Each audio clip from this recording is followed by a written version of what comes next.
পেঁয়াজের বাজার আজকে বাড়তির দিকে না কমতির দিকে? বাজার বাড়তির দিকে। হঠাৎ বাড়লো পেঁয়াজের দাম দর্শক, বাজারে আমদানি কম হওয়াতে।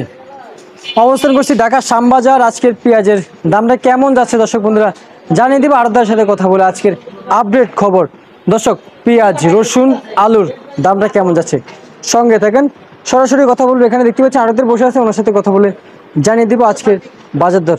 আর ওনার ঘরের নাম হচ্ছে মেসাজ রাজমহল বাণিজ্যালয়। দর্শক বন্ধুরা, এই ঘরের যে আড়তদার রয়েছে আপনাদের সাথে কয়জন আড়তদার রয়েছে আজকে? 2-3 জন আছেন না? আচ্ছা আচ্ছা, ওনাদের সাথে কথা বলে জানিয়ে দেবো আজকে বাজারে পেঁয়াজ রসুন কত করে বিক্রি করতেছে। দর্শক আসসালামু আলাইকুম। ওয়ালাইকুম আসসালাম ওয়া রাহমাতুল্লাহি ওয়া বারাকাতুহু। ভাইজান কেমন আছেন? আলহামদুলিল্লাহ ভালো আছি। পেঁয়াজের বাজার আজকে বাড়তির দিকে না কমতির দিকে? বাজার বাড়তির দিকে। বাড়তির দিকে।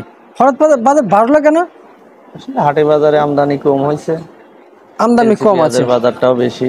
পেঁয়াজের বাজারটাও কি বেশি? এলসির বাজারটাও বেশি। এলসি বাজারটাও বেশি, দেশি পণ্য পেঁয়াজের বাজারও বেশি। হ্যাঁ, দেশি হাটে বাজার বেশি। আমদানি কেমন হচ্ছে বাজারে? আমদানি একটু কম হচ্ছে। আমদানি কম আছে, চাহিদা কেমন? চাহিদাও কম। চাহিদা কম। 2 দিন আগে দাম কেমন ছিল এই পেঁয়াজ, এই পাবনার পেঁয়াজের? আপনার পেঁয়াজ 2 দিন আগে আপনার 100-105 টাকা ছিল, সেটা এখন 105-10 হয়েছে। এখন 10 টাকা। 10 টাকা। আজকের বাজার বিক্রি করতেছেন? হ্যাঁ, 10 টাকা। বাজারটা এত যদি ঊর্ধ্বগত হয়, সাধারণ জনগণ, সাধারণ দরিদ্র লোক কই যাবে? এটা আসলে এখানকার থেকে আপনার পাইকারি বাজার থেকে দেশের বাজার আরো বেশি। দেশের বাজার আরো বেশি। ঊর্ধ্বগতি। তার মানে আপনার কথা বোঝা যাচ্ছে ম্যাজিস্ট্রেট যদি যাইতে হয় তাহলে হাটে যাইতে হবে। হ্যাঁ, এখানে গেলে সবচেয়ে এখানে যদি ওইখানে কিনতে পারে জি জি, তাহলে এখানে আসে কম দামে বিক্রি করা আচ্ছা আচ্ছা, সম্ভব। ওইখানে গেলে ম্যাজিস্ট্রেট যদি ওই হাটে যায় তাহলে দামটা নিয়ন্ত্রণে আসবে। হ্যাঁ, ওখানে নিয়ন্ত্রণ করতে হলে এখানে অটোমেটিক নিয়ন্ত্রণে। ওইখানে অটোমেটিক নিয়ন্ত্রণ, মানে ওইখানে যা হবে সব ওইখানে, এখানে কিছু হয় না। কিনলে এখানে তো আসলে এখানে তারপর আমরা যা বিক্রি করি সেই হিসাবে লসে বিক্রি হচ্ছে ব্যাপারীরা। অনেক সময় লসে বিক্রি করে দেয়। লসে বিক্রি করে। আচ্ছা আচ্ছা আচ্ছা, বুঝতে পারছি। যদি ম্যাজিস্ট্রেট ওইখানে চাপ দিলে বাজারে এমনি কমে যাবে। এখানে তার মানে আপনি বলতে চাচ্ছেন ম্যাজিস্ট্রেট হয়তো হাটে যাক। হ্যাঁ, বা যেখানে আছে হাট বাজার আছে সেখানে যদি আচ্ছা, নিয়ন্ত্রণে আসে। আমরা যদি জানতে চাই এই যে পেঁয়াজগুলো রয়েছে বাজারে, এগুলো রেট দেয় কে? এরা দাম বলে দেয় এভাবে রেট হয় না। এখানে বাজারে বিক্রি যে পাইকারি লেনদেনের উপরে এটা বাজার নির্ভর করে। যদি পাইকারি কম থাকে, বেচা কিনা চলো হয়, সেক্ষেত্রে বাজার অটোমেটিক 2-1 টাকা কম বিক্রি হয়ে যায়। অটোমেটিক 2-1 টাকা কমে যায়। হ্যাঁ আচ্ছা আচ্ছা, বুঝতে পারছি। এদিকেও কিছু পেঁয়াজ আছে, সেটা কি পাবেন না? হ্যাঁ, এগুলো পাবো। আচ্ছা আচ্ছা, কত করে দিচ্ছেন? এটা 10 টাকা বিক্রি করলাম। 10 টাকা।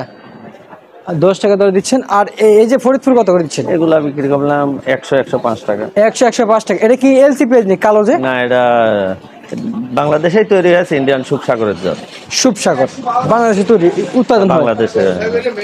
আচ্ছা আচ্ছা, ব্যবসা করে উৎপাদন হয়। তো আমরা এদিকে দেখতে পাচ্ছি এই যে এগুলো কত করে দিচ্ছেন?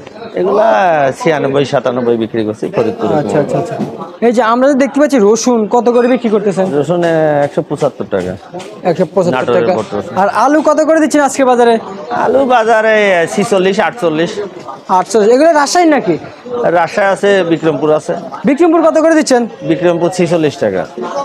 46 টাকা না? আচ্ছা আচ্ছা, বুঝতে পারছি। তো এখন বাজার দর নিয়ে কেমন বুঝতেছেন? কমার সম্ভাবনা কেমন আছে? আসলে আমদানি যদি হয়ে যায় তাহলে বাজারে নিয়ন্ত্রণে চলে আসবে। আর ইন্ডিয়ান পেঁয়াজের বাজারটা যদি একটু ওঠে, বাজার কমে আসে, তাহলে দেশি পেঁয়াজের বাজারটাও কমে আসবে। আজকের বাজার ইন্ডিয়ান পেঁয়াজ কেমন যাচ্ছে? ইন্ডিয়া পোর্টের বাজার আজকে বলতে পারছি না। এখানে বিক্রি হলো আপনার 95 টাকা। 95 টাকা এখানে বিক্রি হয়েছে। আচ্ছা ঠিক আছে, আপনাকে অসংখ্য অসংখ্য ধন্যবাদ।